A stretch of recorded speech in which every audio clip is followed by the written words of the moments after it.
think in general, um, it's moving in the direction of recognizing diversity of experiences, that we all experience things, in different ways, influenced by our culture and upbringing and things like that. But that there are also these sort of commonalities as well that actually connect us all together. So I think the overarching direction is towards recognizing, acknowledging, and valuing huge diversity of experience and thinking. The following is a conversation between myself and fellow musician Dr. Jack Hunter. Jack is an anthropologist exploring the borderlands of consciousness, religion, ecology, and the paranormal. He's a tutor with the Sophia Centre of the Study of Cosmology and Culture, University of Wales Trinity Saint David, and teaches on the MA in Ecology and Spirituality and the MA in Cultural Astronomy and Astrology. He's also the tutor with the Alef Trust on their MSc in Consciousness, Spirituality, and Transpersonal Psychology. His PhD at the University of Bristol took the form of an ethnographic study of contemporary trance and physical mediumship. He lives in the hills of mid Wales with his family and is also an ordained Dudeist Priest. How's it going, Jack? I'm good, thank you. How are you? It's nice to have a chat with you. Yeah, it's good, man. Yeah, good to speak to you. Good to see your face, Yeah. and yeah, it's exciting to see this research that you're doing. It just sort of popped up on my Instagram, and I was like, Yeah. oh wow, that sounds really cool. What's that all about? So yeah, I just wanted to hear more. Well, yeah, it's basically the idea is it's been something that's been sort of playing around in my mind for quite a while because I've had in the past my own kinds of extraordinary experiences in the context of playing music. It's interesting because for me, music and altered states of consciousness have kind of always been connected with each other. And when I joined, when my band first started when we were teenagers, it was also tied up with explorations with psychedelics and things like that as well. And just with coming up with kind of concepts and ideas and things like that, and then improvising music as well. So all these ideas about where does this music come from? What is the nature of creativity? How is it connected with altered states of consciousness and these kinds of things? And yeah, and most of my research, my academic work has been about altered states of consciousness and extraordinary experiences, but I haven't really sort of crossed the streams, if you like, of my interests in this way before, of really trying to delve into music. I did write a paper a few years ago, probably about 10 years ago now, actually, about music and altered states and, the rhythms and those kinds of things. Hmm. Ooh. Like, Yeah, I mean, there's not a huge amount of research in terms of the like from my perspective as a musician. I don't see musicians from bands who are playing live music mm, also getting interested in research. It's become, and then, it's a little bit biased from just like being in a psychedelic rock band. But what I see is a lot of the more techie, geeky musicians that are really getting involved in the research, and it's all very much what does it mean in terms of what is it doing to the brain, and how can we carefully curate psychedelic playlists to achieve a certain state. Kind of seems like you're interested in something a bit different, more the magical side. How does it actually tie in with this wider story of the human connection to music?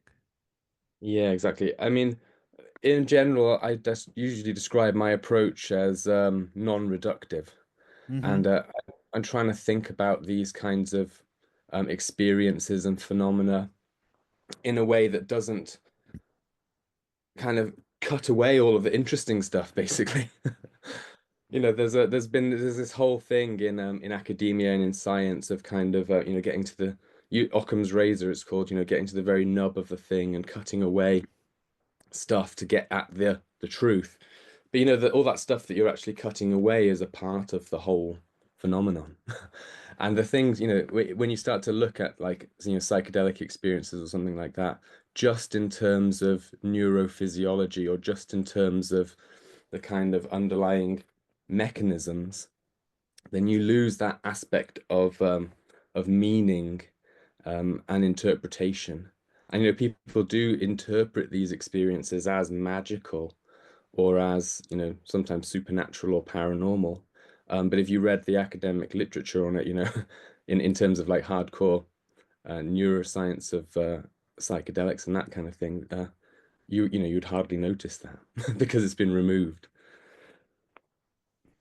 Yeah, I mean, I find it really interesting. I'm interested to learn more about what's going on, but I do feel like there is a limit. Do you do you find that, obviously you have, spoken to so many different people, all the different people in the psychedelic space who are doing this kind of research. How does that inform your experience of music as a musician, as a psychedelic musician? Do you think that experience has changed given the weight of all the neurophysiology that we now know about that's in the zeitgeist? Do you think that affects your experience now compared to maybe 10 years ago? Um, Maybe, although I think always my music, like I say, always my music making has been in that kind of idea that when we make music, we are kind of altering our consciousness. I've always had a kind of, efficacious view of what music is, I suppose. There was a period when I was at university when I was really I was reading about Frank Zappa and all this kind of stuff, and he had quite a mechanistic view of what music was. He didn't think that there was any kind of intrinsic meaning or value in it. It was just kind of arranging notes kind of mathematically, and then people enjoy it or not. But I have always felt that music is almost kind of like bringing something else kind of forward. So Mm. for me, the new neuroscience stuff is only really kind of confirming ideas that I already knew that music does influence us in different kinds of ways. It does have an effect on our brain. The real question is whether it's causing these kinds of experiences or whether it's kind of modulating or uh, you know allowing them to manifest or these kinds of things. So yeah, the neuroscience for me, it just sort of adds an extra layer to it. But because I'm non-reductive, I don't want to say that that's exactly what's going on. But the thing that I Mm. really have taken a lot more from is the kind of cross-cultural, because my background's in anthropology, Hmm. and thinking of the different ways that rhythms and things are used, for shamanic purposes or ritual contexts and things like that. Because aside from all of the kind of Western scientific neuroscience, there's always also this whole body of indigenous knowledge systems, which have, always known about the kind of role and value of music in kind of connecting us to these other realms. And I think I do think much more consciously now about rhythms and sort of getting into trances through music. Mm. Yeah, I mean that stuff really fascinates me. I've done some training as a sound therapist, and I was doing some training with drumming, and that was spoken about in largely a reductive way. There was some tokenistic uh, reference to different traditional cultures which use different drums, and talking about how certain types of drums elicit more of a feminine energy, some elicit more of a masculine energy, but it was spoken about in quite general terms, and more it was the understanding, okay, what does this rhythm do to the brain, what is it doing to your parasympathetic nervous system, what is happening to your the different physiological systems, and how does that then affect the mental side of things. Are there any particular rhythms or particular cultures that you find fascinating in the way in which they use a drum? Yeah, or, well, or rhythm in general? one of the things early on, because my PhD research was on spirit mediums, Hmm. and it seems very far removed from music. But when I was researching mediums, the group I was researching was in Bristol, so it was a sort of a Western spiritualist group. But I was also interested in the kind of cross-cultural variety of different kinds of spirit possession practices. And one of the ones that I became really interested in is, well, more sort of a cluster of Afro-Brazilian spirit possession traditions like candomblé and things like that, where rhythms, drum rhythms, and also sort of dances um, are very specific, and they correspond to particular deities that come through. So, a deity coming through um, will dance to a particular rhythm, and the musicians will know what that rhythm is because that's the rhythm that brings forward the deity.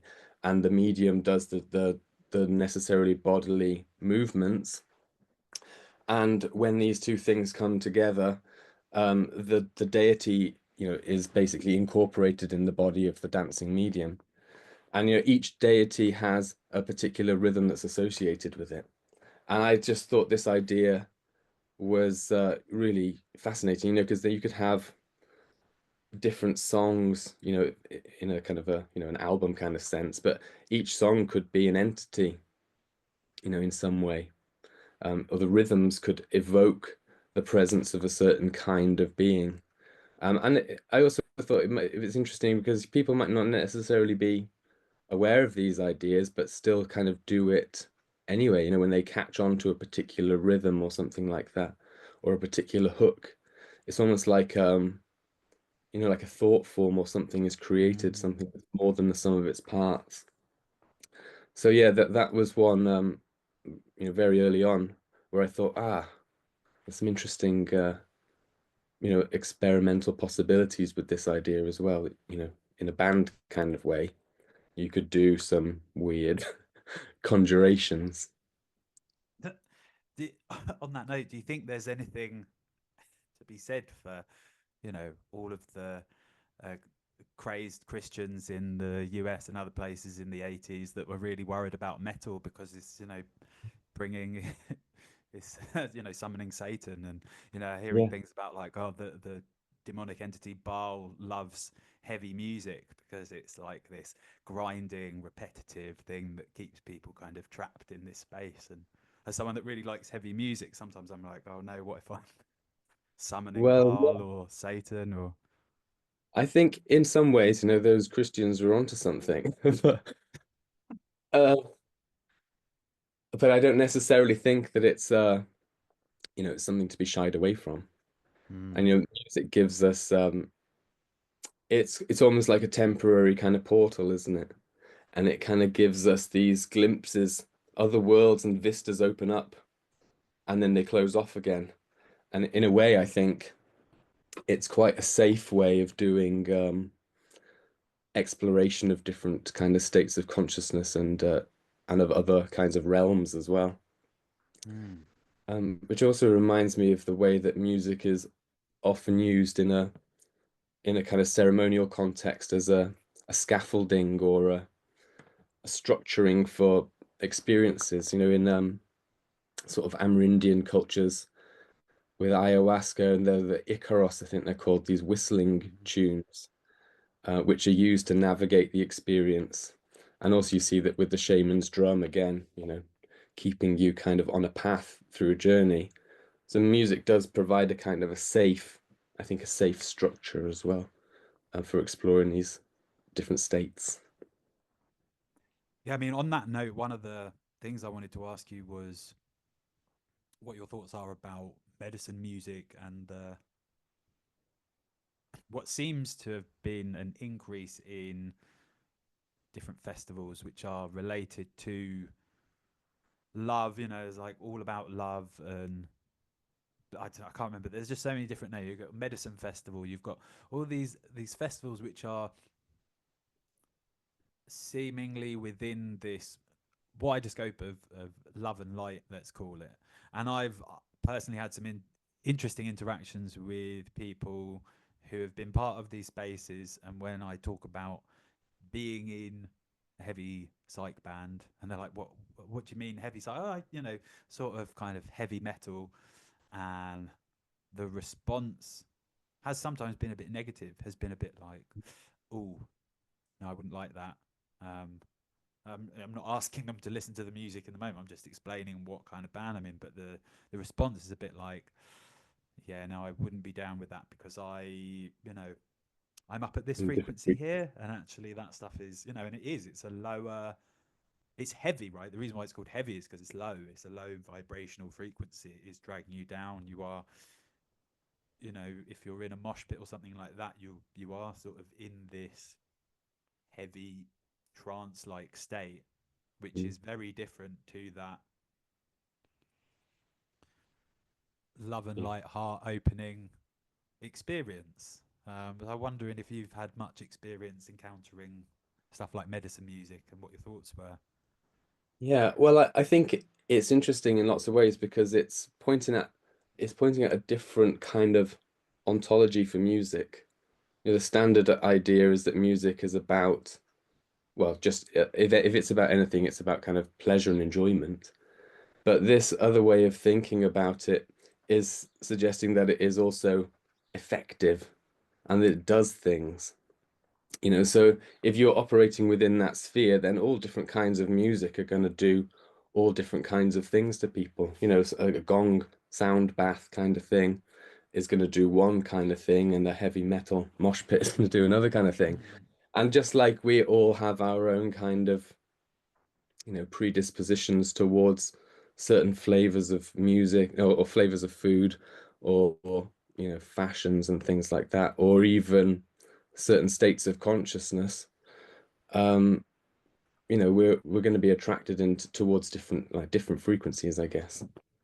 So the thing that I like about it is that it's emphasizing this active power of music, that it does actually do things to us. It can heal us, and if it can heal us, then presumably it can also harm us in different ways as well. So but Interesting. for those of us who like heavy music or like to get into that state, it doesn't harm us. um we're comfortable there and actually feel enlivened. So I think there's a whole load of variety within it, the way people respond to and react to music. It doesn't mean any one is right or wrong necessarily. That's what I'm trying to get at. Yeah, yeah. And how do you and Mascot Moth tend to make music? What's your process?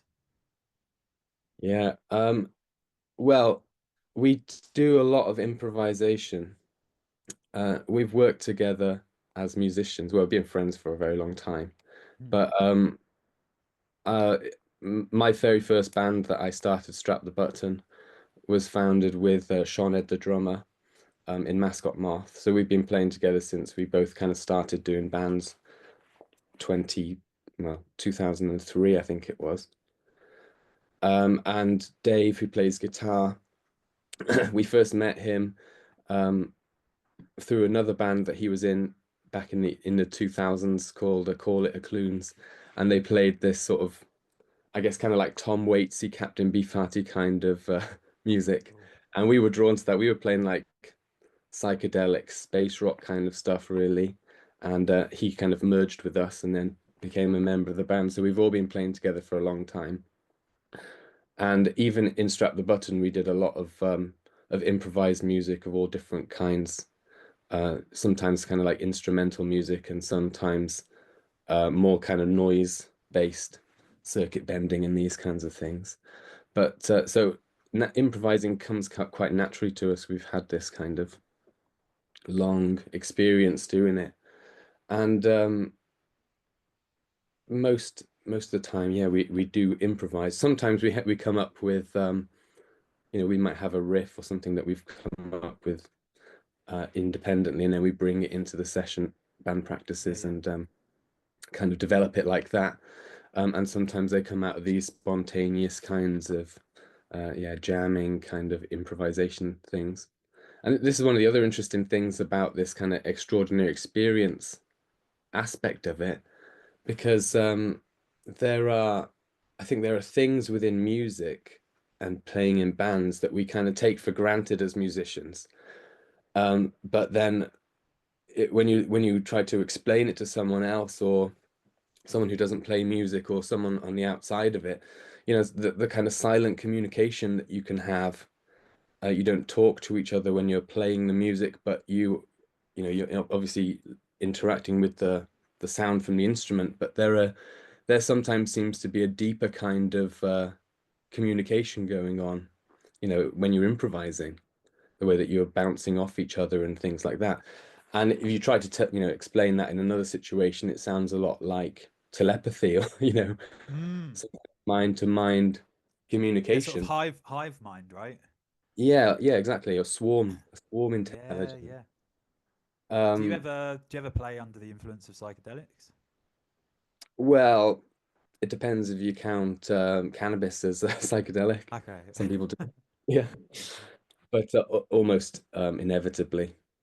Like I Mm. said, the two things have always been fundamentally entwined um, for me and probably for the other guys in the band as well. It's almost like a part of our ritual kind of process. I was reading a really interesting paper the other day about Lee Scratch Perry and Mm. his kind of almost magical approach to making music. And he thought that, you know, the recording studio was a living organism. And he would blow his smoke into the mixing desk to kind of activate it, to bring it alive when it, you know, at the start of the session.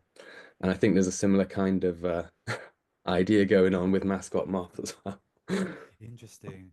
Yeah, I mean, I sometimes have a bit of a panpsychic view of my saxophone. You know, if it's if it's a particularly cold day and the metal's a bit tight, then it does feel like it's animated. I've got to work with it. I'm like, okay, it's not having a good day, so we've got to adapt and treat it like you are engaging with a friend. It's not just a tool to kind of Yeah. make some music with, but something more to like, okay, we're doing this together. It's like a collaborative effort, me and the instrument. And I mean, do you feel that there is some kind of channeling going on?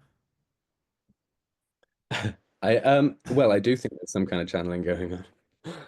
Um in terms of I think probably in multiple ways actually. Like I Hmm. was saying before, this idea of like the of tunes or rhythms or songs kind of being things that we kind of perform and bring to life. Hmm. Um, but also, like you said, the you know, that when you're making music, it's not directly coming from you. It's always going to be, it's always mediated through the instrument that you're kind of working with. Uh,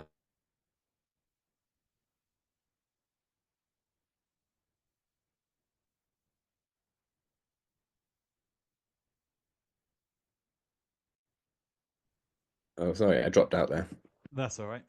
What was I saying? I was just saying, yeah, it's always mediated through the instrument, Hmm. and I do tend towards the idea, towards a kind of panpsychist, animistic kind of model, you know, where the instrument is also a being.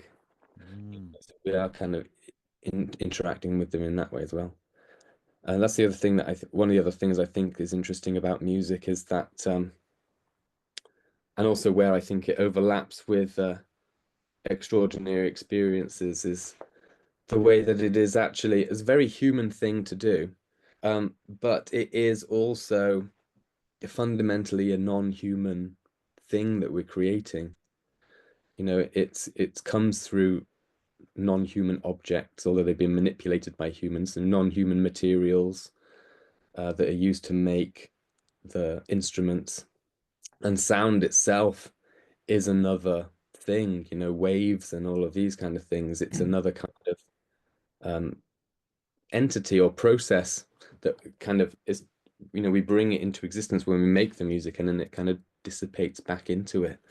So I think this idea of music and the non-human is also something that I kind of want to dig into a little bit. Yeah. Do you think, I mean, sort of kind of going back to the beginning, but do you think really it is just magic? It's indistinguishable from magic, because you're like, hello, you're just like a human, and you're just here talking, and then you pick up a thing and you're like, well, you know, and you just do something, or you play something, or you sing, and someone goes, oh, bloody hell, how, you know, what? How do you Whoa. just suddenly, you just literally, you do it out of nothing, and you will it, you have a thing in your head, you're like, I want to make this noise, and then it happens. Yeah. And it's like, well, how is that not magic? How is that not just? I do think it is great. Dave in the band, he says that music is the closest thing to magic, because I don't know if he goes quite as far as I do in terms of magic, but I would say also that it actually is magic, and it does all of the things, even sort of popular music, um, music that isn't, it doesn't have the intention of being, or maybe all music does, the intention of shifting someone or moving someone to another place. It kind of shifts emotions, or it shifts the vibe, or it can inject energy into a space, or it can suck the energy right out of a space as well. Um, so Yeah. yeah, I think it's a really kind of an active thing. And where do you see the crossover between the psychedelic academic research world and the more, I guess, you know, the sort of psychedelic rock scene? Because I've noticed personally there's maybe not that much interest from, let's say, like, you know, the Cosfest crowd in going to something like Breaking Convention. There might be that crossover the other way from the academics who are really into their psychedelic music. Yeah. Um, An interesting observation. I do think I don't really see much overlap between my kind of academic world and the musical world. If I post something on my Facebook or whatever to do with my music, it gets basically ignored. No one's interested in it. And the same goes, like I'm trying to do this little bit of research now, and putting feelers out into the kind of psychedelic rock world, and the uptake is very slim. People are not really interested in that kind of thing. But I think this kind of research that I want to do might sort of help to bridge that gap a little bit, if it needs bridging. Um, because what I am interested in is the kind of the things that people actually experience. And everyone has an experience when they go to to see a band or something, and sometimes those experiences tip over into what they might think of as extraordinary experiences. And that's what my academic interest is. So there's a nice bridging place there, you know that I think could be quite fruitful and interesting. yeah, I mean, do you think there's anything which has potentially been lost from that? I don't know, psychedelic 60s kind of freak out vibe, which has been a bit tempered now with the need Mm. for, you know, serious research. We're healing trauma, and all of that stuff is really important. But I wonder if maybe the more kind of freak out side, psychedelic rock side, was seen as a bit of a um, like destabilizing force that needed to be, you know, pushed to one side slightly. Yeah, it's always been kind of countercultural. And so it's something that, the mainstream has to kind of, again, in a reductionist way, kind of cut away with Occam's razor. It's not the useful part of it. Um, but again, it's kind of missing the entanglement, I think, especially in the way that musicians work as well, between altered states and actual making of music. They are entwined, and also always have been, going right back as far as we know, into the ancient world and probably beyond as well. Music and these kinds of things, the kind of cultural aspects of psychedelic experiences that, have always been there. And as soon as we start to remove and cut them away, then we're kind of missing out on the way that these experiences bring meaning to people's lives and shape their view of reality and all of that kind of stuff, which is obviously the crucial thing, really. Hmm. So are you looking in your research about extraordinary experiences, are you looking to recapture that connection or understand that a bit more in terms of these more ancient systems of understanding the power of music rather than it just being something that's entertaining and you can trip out to and that has all of its benefits, as we know? Are you looking for something a bit more that connects to like a richer tapestry? I think so a bit. I mean, it's not like I'm creating this connection. I think the connection Sure. actually is there. And but I just want, in some ways, I think in the times that we're living now, with all of this crazy stuff going on in the world and the rise of artificial intelligence and all this kind of stuff in a creative sense, it's Mm. really vital, really, to show that actually there is something deep and human and kind of valuable in doing these kinds of things. Yeah, everyone, this is something else that I've noticed, that everyone kind of loves music in all sorts of different ways. But if you're kind of in a sort of a band or something like that, and you're not famous, and you say, this is what I do, it's kind of like looked down upon in a way, or like you're saying, it's associated with hedonism, and you're just going out and having a good time for your own benefit, and it's no good to anybody else. And I think what I'm trying to do is kick back against that a little bit and see that there is actually a value in doing this kind of stuff, even if you don't become world famous or anything like that. Um, Yeah, I you know, mean, the, I think it's a really important point for me personally. Resonates quite a lot in terms of, I mean, I'm playing music which is quite out there, quite different, and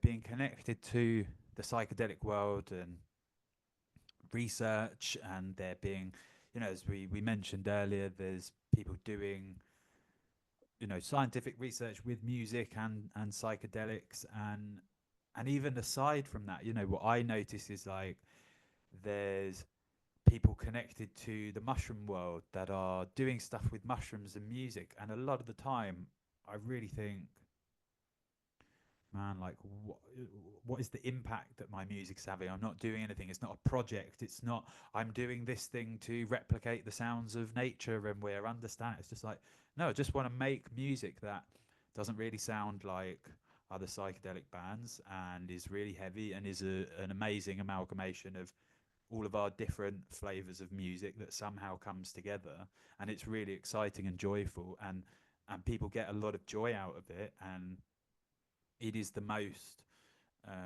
expansive that we could be creatively in terms of pushing ourselves. But I'm not on, it's like I'm on LinkedIn with my professional profile doing stuff in the mushroom world, and part of me would love to be like, "Oh, I'm doing this project, I'm like playing some saxophone and connecting it up to the soil, and I'm like playing to the mycorrhizal fungi and all this stuff," and it's like, yeah, okay, but would I just be doing that because I'm feeling like it's not good enough just being a musician? Because, hey, growing up, that was what I did a lot of the time. I played in a lot of bands. I spent a lot of my time. I grew up in London. I had the benefit of just going to lots of gigs, and it was, it was quite hedonistic. Be like drinking, smoking weed, going to a rock show. It's great fun. It's like really, you know, what it's all about. And now I'm in my mid 30s, and I'm doing it very seriously, and but it's still like, yeah, we're not famous, we don't get paid at all for it, and I'm not doing any project that is necessarily impactful in that sense. But yeah, so I guess what I'm saying is I appreciate that you're trying to reclaim this yeah. human essence of like, this is what we do. Humans have always made music. It's so important. It's so vital to just this bonding experience that we have of coming together and enjoying something that you know, it is really important to hold on to that. What you said about the AIs, it's like, you know, the thing for me about AIs producing art and music, which I enjoy, is that because it all the AI art looks so. I mean, okay, some of it is good and advanced. It look, but you feel nothing, right? So Mm. then that to me, it's a signifier that like, okay, let's we'll just keep doing the human thing because that human spirit can't be replicated in this AI art or music. You know immediately. Yeah, yeah. It's very interesting. I mean, I do think that we yeah, but given the point that we're at in time, you know, we're either going to be the sort of the last generation maybe to do this stuff. You know, if we just give up now, then there's a chance that Yeah, it would fucking hell. fade away. Um, or we Right. might be the kind of, you know, the seeds of the, you know, going forward to the post whatever this period that we're in now is world. Um, that someone will, you know, it might affect someone in some way and make them feel good and make them want to take up, you know, making psychedelic Yeah. rock. So, you know, And we also, I do mean, have, my my friend who is a content creator and sort of very vehemently anti AI, he said in the quite soon in the future you'll be able to market your material with a sort of human made sticker. And people will want to buy because people will be so sick of all the AI generated stuff, and they'll be yeah, yearning for some real art. And you can be like, yeah, this was, and you'll have a little, you know, yeah, holographic thing on it to verify, you know, human made. yeah. Well, that's quite, actually quite like that idea in some Yeah, ways. yeah. It's a shame that it has to get to that situation, but yeah, I think it will become a part of the sort of the value of art is that it does come from a human hand. I mean, do you see young people making art? Because this is one thing that I'm a bit worried about. Is that you know, going to festivals like Cosfest, you know, Mm. the median age is probably about 60, right?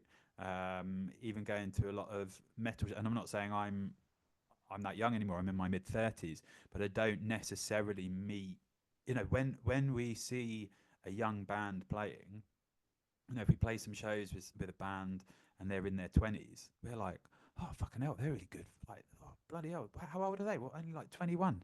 Oh, Jesus Christ, man, they're really, you know, really good. Because actually, it's like there seems to have been this weird generational thing where certainly everyone, when I was growing up, everyone I was at school with, you know, wanted to be in a band, wanted to play in a band. We were all talking about music, you know, it was everything. And now I wonder if there's something about attention span and social media. It's like, you know, jamming out a song, it requires a lot of listening and taking your time and feeling it out, Mhm. which requires a lot of attention. So, Yeah. do you do When you we do you were, meet young people making music? well, I mean, sometimes there was a great band that we met in Swansea called Mm. Epileptic Lizards, Oh yeah. psychedelic rock band who are young. Um, they're still in university, and they were really Okay. good. Um, but when we were younger, we used to put on gigs in our local area because we live in a very rural area, and they're Hmm. just villages, sort of dotted around and connected with, you know, roads, obviously. Um, but there was no kind of infrastructure there for doing gigs, and we had to kind of organize it all ourselves. And we had this really thriving music scene when we were about, you know, 16, 17, Hmm. that kind of age. We'd have gigs in different village halls around the area, and there was a good kind of community of local bands as well that we kind of played in as and expanded. But I haven't seen anything like that um, at the moment. You know, there doesn't seem to be anything like that at Mm. all. It's possible. I mean, obviously, we don't know what happens in other generations too, because we're kind of excluded from them. But Yeah. that they just do different things now, and music making has become, you know, you can do a lot of music making kind of on your own as well, which is in some ways good, but in terms of like traditional bands, I don't suppose that is such a good thing. Yeah, and I guess as well, like uh, with small venues being closed so much, is if you don't actually have, as you said, if you don't have that infrastructure, if you don't have the physical space to go, I'm sure a lot of young people are like, why bother making music if there's not actually going to be a venue I can play at? If you can only play at a venue once, you're massive. How do you even get to being that big unless you're manufactured or a label plant or whatever? Yeah, yeah. And I think it's very different in rural areas as well. In cities, there is still, there's still that infrastructure in place. Mm.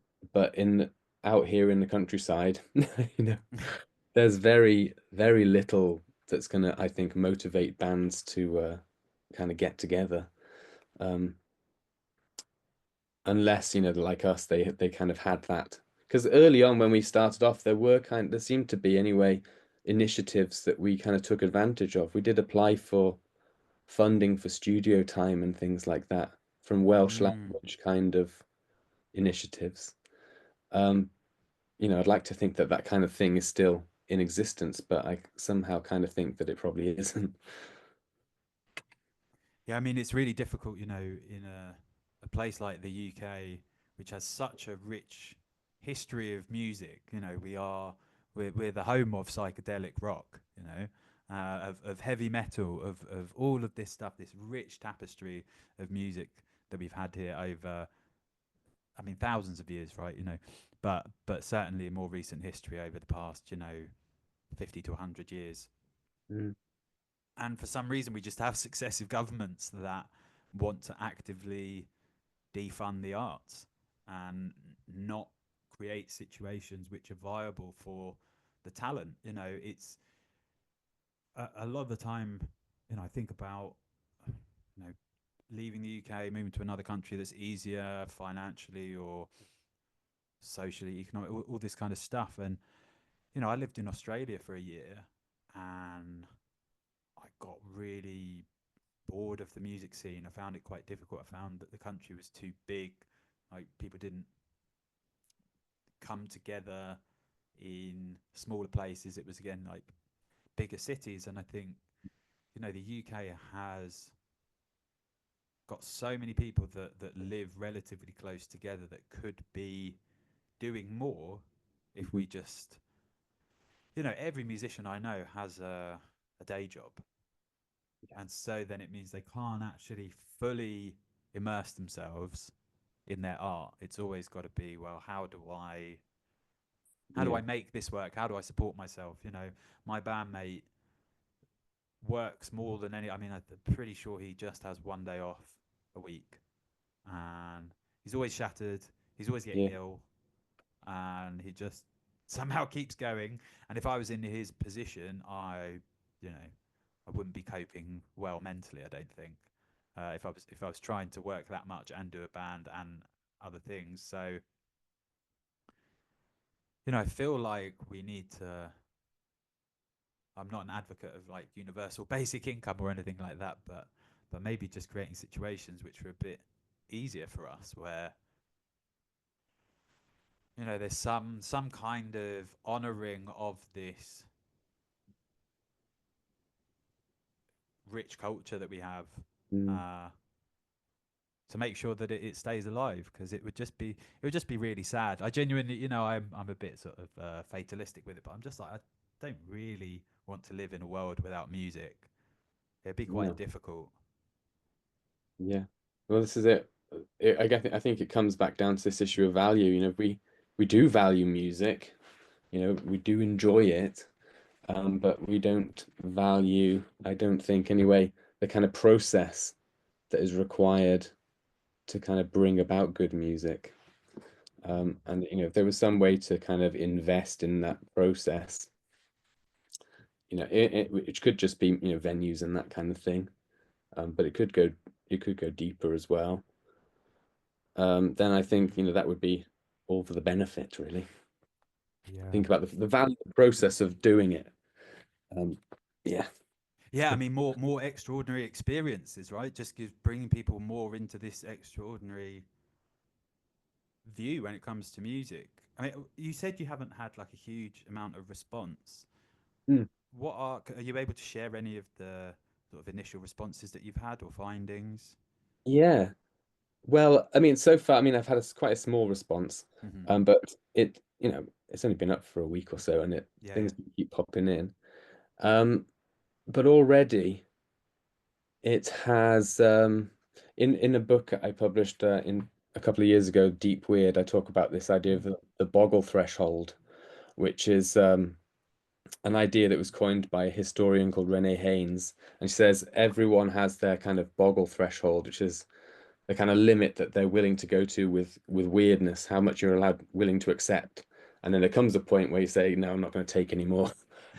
And I've got quite a loose boggle threshold, I guess. I can accept quite a bit of boggledom. But obviously you still do have these limits and expectations. And even though I've only had a small number of kind of responses come in, already there are experiences in there that kind of go beyond what I was kind of expecting to see. Mm. Because what the kind of things I was expecting mostly, and these probably will be the most common kinds of experiences, are ones like I've had myself of almost sort of my body kind of dissolving when I'm playing music or listening to music and these kind of things, ego kind of dissolution and that kind of stuff. Mm. Um, and I have had some stories like that, but I've also had a few, um, at least two, describing full on outer body experiences. There was one really interesting one, and Gong, the band Gong, now Oh has yeah. popped up already many times, which Cool. is interesting. One person saying that they were at a Gong concert in 1974, and they were they were young and they weren't on any psychedelics or anything, but they were watching the show, and they saw David Allen on the stage, and they were doing that Indian arm thing where you got like lots Yeah, of yeah, yeah. arms out the back, and they said that they kind of saw this happening on the stage, and then all of a sudden they popped out of their body, and they were watching the whole performance from Wow. an outer body position. So that's one, outer body experiences are pretty weird, and I wasn't necessarily expecting them. Although I have also had that kind of experience while playing music. Yeah. And I've spoken to my some of my friends about their experiences, and they've also described a kind of almost like a third person perspective when you're playing music, when Yeah. you're kind of standing outside of yourself and almost don't know how it is that you're doing what you're doing, but you're kind of still doing it anyway. Um, a couple of other interesting experiences that have come in. One was to do with band practice, and they had these two experiences in sort of a break in the band practice where they'd gone outside with the band to sit down, and they'd seen in one of the stories they told they'd seen a kind of a UFO kind of thing come down, and other members Wow. of the band saw it. And another one that he said, which is again, I would class this as a high strangeness kind of experience. Uh-huh. They described seeing this sort of like a dragon. And later on, he said, in the questionnaire, I asked, what does it mean to you and how do you interpret it? And he said that he interpreted it as it seemed, as a dragon. Right. So, these are weird experiences. And then a couple of others. There seems to be even though I've only got a small sample so far, a kind of I think I can see it being a kind of a cluster of experiences of almost like reality shifting. Yeah. And there's one that I've had two sort of accounts of this so far. One was someone who was listening to Jimi Hendrix album, and I can't remember the exact album off the top of my head now, but they said that they were listening to it, and they all of a sudden snapped into a different reality where they were in the studio with Jimi Hendrix, sitting Wow. down at his feet while he was recording this piece, and then And Jimi Hendrix kind of looks down and notices and recognizes that this guy was there. And he said whenever he hears that piece of music, he always remembers that experience of being at Jimi Hendrix's feet. So this is a really weird one. And then there was another one that I found. It was actually, do you know Phil Lagarde, Dr. Phil Lagarde? He's in a band called Hawthorne. He's got a great dissertation anyway about Okay. occulture and in music. Okay. And he had an experience in his thesis, um, which he said I could use, where he was also listening to Gong, and he had this reality. Well, he didn't call it a reality shift, but I might label it as that. um, where all of a sudden he was sort of in a field with David Allen and his wife and kids, and it was very vivid kind of, visionary experience. So yeah, these experiences they seem to range all the way from these kind of like boundary Mm. fitness kind of experiences or dissolution of the physical body, which are quite common really, all the way through to these really high strangeness kinds of experiences of seeing mythical creatures or shift jumping from one reality to the next. Yeah, I mean the one that I submitted was quite a recent one, from the summer actually, which was within that realm of sort of boundaryless Mhm. experience where I'd had a bit of LSD, and I was watching this band at a festival. I'd never heard of them before, but my friend was like, "Come on, you've got to go see this band. You'll love them." I was like, "All right." A band called Wyatt E from Belgium, and their whole thing is kind of like Middle Eastern Babylonian concept music. Is quite shamanic, quite drony. Mostly it's just kind of guitar and drums, quite simple drums, but these really interesting guitar tones that were, they sort of grabbed me and started pulling me into this Fibonacci spiral. I just felt my body kind of turning like this as the sound frequencies were kind of swirling, but I could feel them and see them swirling in on themselves and getting faster as they swirled down. And then these shamanic drums were kicking in, and I very much had this sense of being in a ritual. I was like, this is not a live band performance.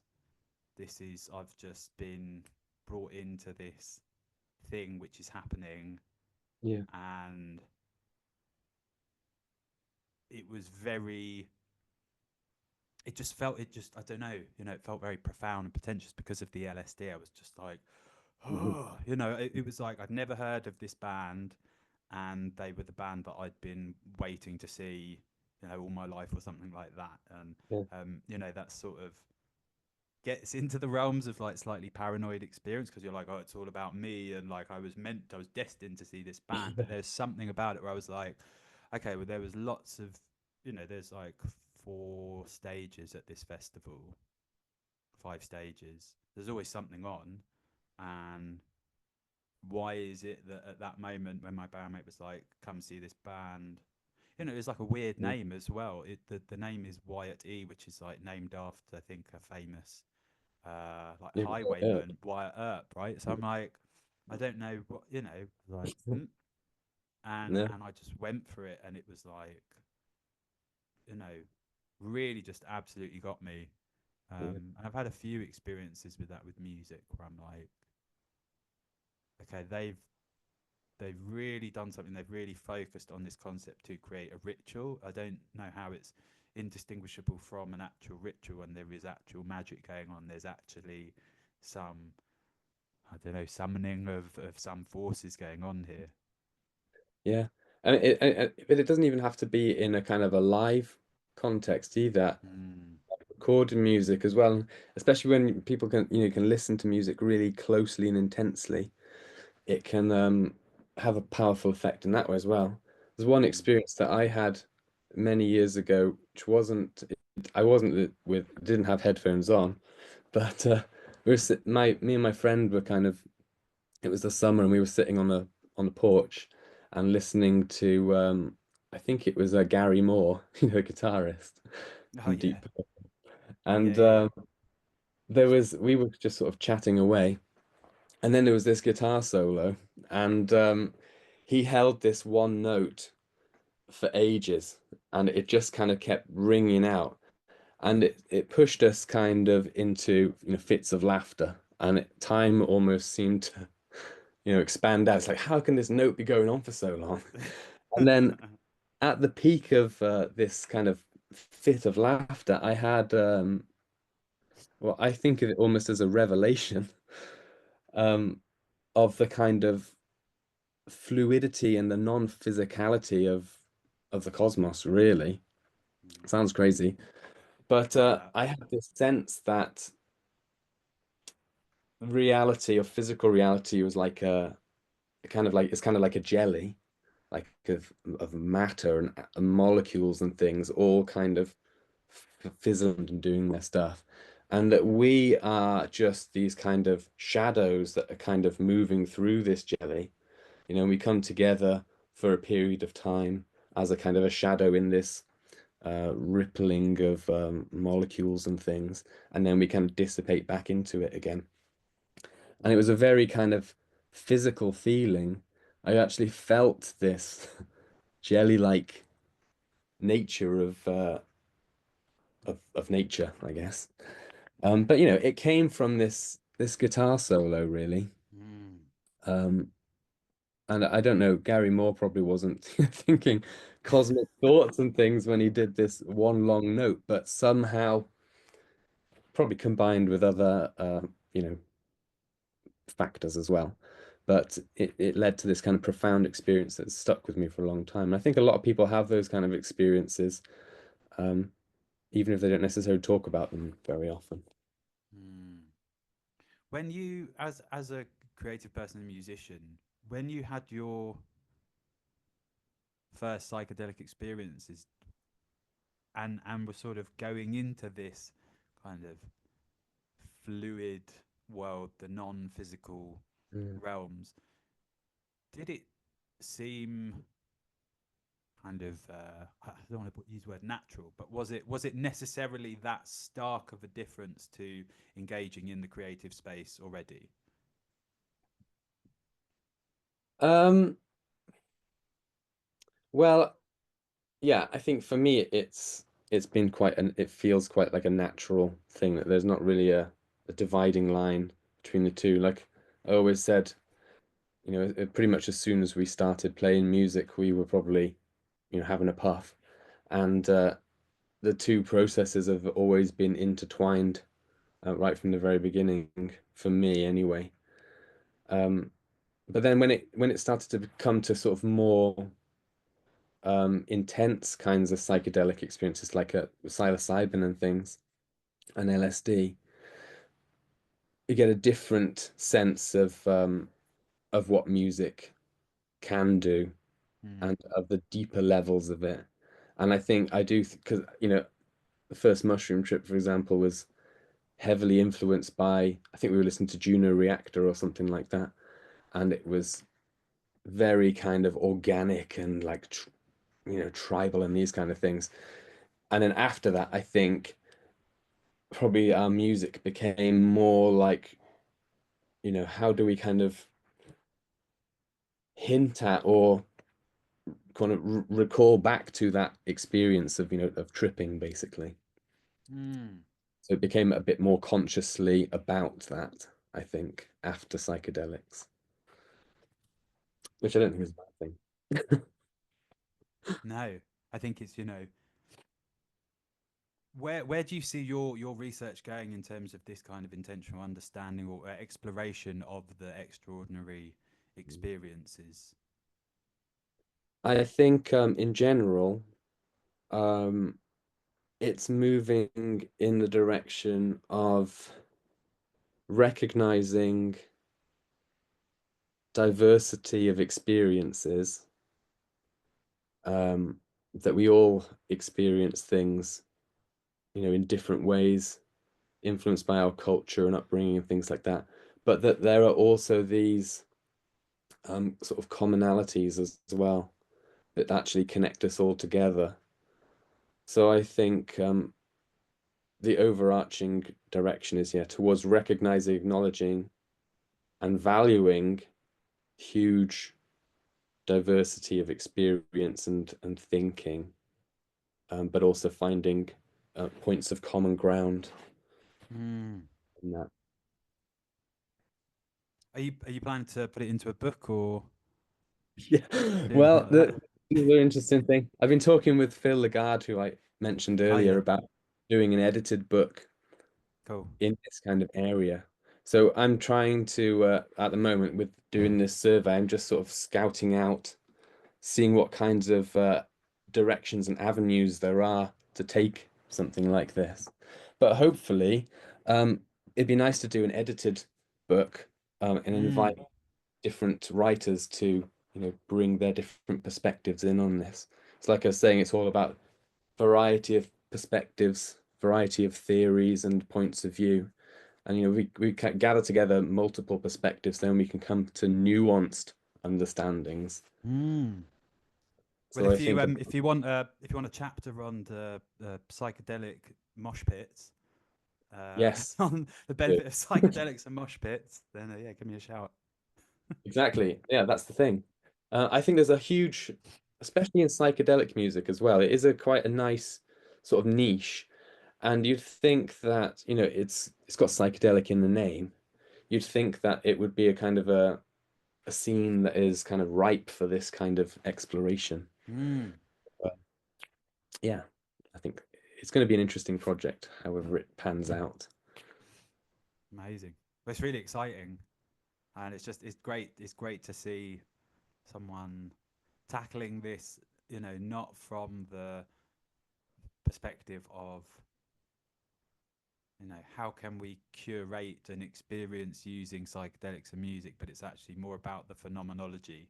I Yes. think, you know, m- I think we similarly share this kind of interest in psychedelics. For me, what got me interested in psychedelics was the music, was being brought up on music from the 60s and 70s, realizing that so much of it was influenced by drugs, wanting to take the drugs to see, what these people were experiencing when it came to music, and realizing that, I mean, it cracks me up when there are like maps are bringing out these, I don't even know what it is, these like projects involving musicians and researching, the music in a very kind of scientific way. And it's like, well, yes, you know, we know that people have these experiences. Why not explore the actual phenomenology of these experiences before we know that music and drugs go well together. And what is it about that from the human, societal, cultural perspectives that make us feel alive, give us that spark when, you know, Again, I think it's to do with kind of values and Western science places a lot of value on Western scientific empiricism, and mm, it places a lot less value on personal,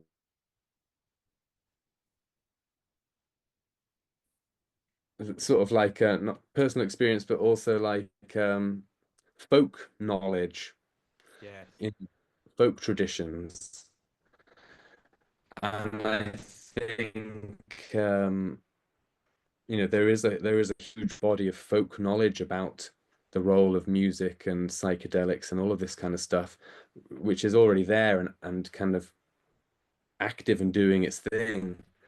But it's a form of knowledge that is seen to be kind of less valuable than materialist scientific knowledge, basically. There's a huge amount of value in folk kind of understandings, not just of psychedelics, but also folk understandings of consciousness and all of these kind of things. yeah, Yeah. And there is also this kind of imperial kind of industrial force that's trying to get all of that stuff and clean it out and kind of come out with a product at the end, which is not great. yeah. Well, I mean, it's not, I don't think it's a coincidence that Imperial College are one of the leaders in psychedelic research. Well, I didn't think about it like that, but yeah. But yeah, I think that's, brilliant. What you said about the folk knowledge that, we, and again, we have such a rich history of that in the UK and these isles, and that's what I love about being British. There's not a whole lot that makes me feel like that, but really when it comes to like the folk traditions and the stories and the music and this, it is real magic. This is the place in the world where all the elves and pixies and wizards come from, Yeah. and like, yeah, let's get down with that and think about music in this way of invoking the magical side of stuff. Yes, definitely, definitely.